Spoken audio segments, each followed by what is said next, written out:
பெண்களை பார்த்து ஏளனமாக நகைத்து விடவும் கூடாது, தேவையில்லாமல் பெண்களை பகைத்து விடவும் கூடாது, தமிழ் படித்த பெண்களை குறைத்து நினைத்து விடவும் கூடாதுன்றதுக்கு ஔவை ஒரு மிகப்பெரிய ஒரு உதாரணங்க.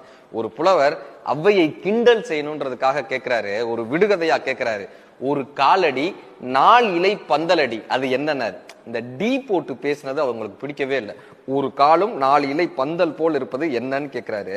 அதுல இந்த டி போட்டது அவங்களுக்கு பிடிக்கல. ஔவை சொல்றாங்க, 8.25 லட்சணமே, 8.25 லட்சணமே, யமனேறும் பரியே, மட்டில் பெரியம்மை வாகனமே, முட்டை மேல் கூரை இல்லாத வீடே, குலராமன் தூதுவனே, ஆரையடா சொன்னதுன்னாங்களாம். என்னப்பா அர்த்தம்னா, 8.25 லட்சணமே, அவ லட்சணமே, யமனேறும் பரியே, எரும மாடே, மட்டில் பெரியம்மை வாகனமே, ஸ்ரீதேவியோட அக்காவான மூதேவியின் வாகனமான கழுதையே, மட்டில் கூரை இல்லா வீடே, குட்டி சுவரே, குலராமன் தூதுவனே, குரங்கே, ஆரையடா சொன்னது. இந்த டா போட்டு ஆரையடா அறக்கீரை தானப்பா நீ சொன்னதுன்னு கேட்டாங்களாம்.